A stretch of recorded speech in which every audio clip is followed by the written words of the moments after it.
Hey, the Mad Hermit here, and welcome to the Mad Hermit's Guide to Shroud of the Avatar Pre-Alpha Release 7. This is the video series that focuses on the deltas, or changes, between releases.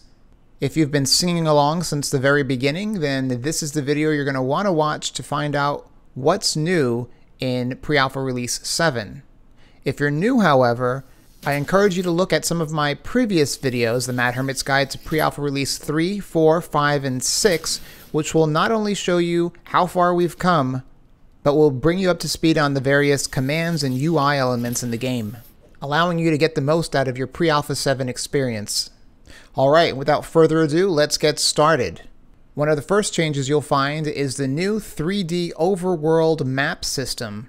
This replaces the dual-scale Game of Thrones Westeros-style map that we've come accustomed to, with a design that is more reminiscent of what was shown during the Kickstarter campaign. Keep in mind that this is just the first pass in the new 3D Overworld map system, and as such, many features are currently missing, like visible roads, a hex grid, animating avatars, encounters, and other fine details. But rest assured that those features and more will materialize in future releases. Player-to-player secure trade has also come online in Pre-Alpha Release 7, so if you found something or made something nifty and you want to share it with a friend, now you can do so. Just right-click on their character and select Trade to open up the secure trade window. Once you've dragged the items from your inventory that you intend to part with into the secure trade window, and both parties have selected the Accept Trade button, the transaction will occur. Keep in mind that gold trade is not supported yet.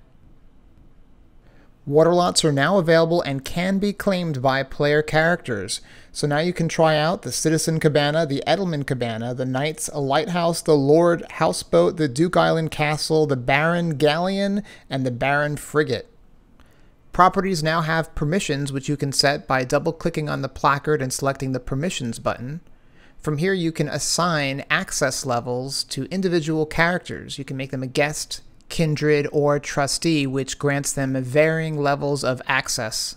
Of course, this is a first pass at permissions, and the ability to set access designators such as public, restricted, or private to your lot has not been implemented yet, which means that anybody can currently walk onto your property. The access levels, the guest, kindred, and trustee levels, do however allow you to prohibit who can touch or decorate the items in or around your home. In order for you to play with the new water homes, 3 new identical player towns have been created on islands: Port Mirren, the Brave Coast, and Estercove. These towns have an assortment of village, town, city, castle, and water lots for you to stake your claim to. To get to each of these destinations, take the corresponding ferry located in Kingsport. Double-clicking the leftmost ferry takes you to Port Mirren, the center boat to the Brave Coast, and the right boat to Estercove. Once there, build and decorate any home you like, provided it fits on the lot you're able to procure, including the new Knight Marshal Keep, the 4-story row home with its vertical design, the 2-story row home, the crafting pavilion, and the tavern. Player homes now come with standard lighting to provide a base lighting level. These lights turn on and off automatically and can be augmented with any other lights you want to add. In future releases, these lights will be able to be moved or removed like any other decoration. The Graff gem mines are a new point of interest, accessible through the Lunar Rift in Owl's Head. Double-clicking the rift teleports you off the hidden veil and into the Graff mines, which is located on the northeast corner of the island of Novia, where the main storyline of Shroud of the Avatar takes place. Another enhancement you'll see this time around is improved targeting. Now when you click on a player or monster, their entire body will be highlighted, enabling you to see with certainty that they are indeed selected. And just like in the real world, if you haven't met someone, you won't know their name. You might have an idea of who they are, like this is a bartender, but until I talk to him and ask him what his name is, I won't know who they are. Once I make that connection, their name will appear over their head anytime I see them. It's as if I know them now on a more personal level and can recognize them by face. That's a small, subtle enhancement that has a large impact on immersion. To really appreciate it, let's look at this again.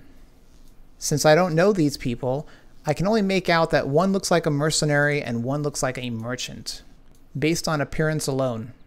But after a brief introduction, I now know that this is a merchant named Morton. And after another introduction, I learned that the mercenary's name is Wycliffe. So as you can see, this seemingly small and innocuous change has some exciting and compelling implications. Another enhancement you'll find is the organization of conversations. Selecting this guard and speaking to them by hitting the Enter key will open up a separate tab within the chat window where our conversation will be organized. As you can see, I asked her name is Guard Flora, and now there's a Guard Flora tab that if I type into, will allow me to converse with her directly. As always, hitting the M key, M as in Mary, brings up the compass, which now also reveals the scene that you're in. Extremely helpful if you find yourself lost in the middle of nowhere. Some new commands worth knowing are the /bank command, which is used to retrieve any decorations and items you might have had in your house if you happen to unclaim it before putting everything back into your inventory. The /summon command will allow you to teleport a party member to your location. I won't pull the trigger on this one because the last time I did, he put me in the clink for a week.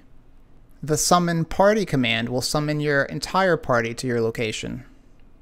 And as a reminder, hitting the F key brings up the friends list where you can then hit the party tab and add people to your party. Finally, if you've claimed a home and you want to get there fast, the /home command teleports you directly to it.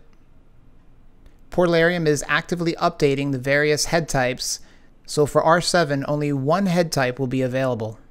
Also, some new character customization options have been added. This release focuses on the eyes where there are 8 different parameters to adjust. Additional facial modification parameters are planned to be added every other release. Anyway, this concludes the Mad Hermit's guide to pre-alpha release 7. If you like this video, give it a thumbs up. If you have questions or comments, leave them below, and I will include links to the release notes, as well as the other pre-alpha release guide videos below.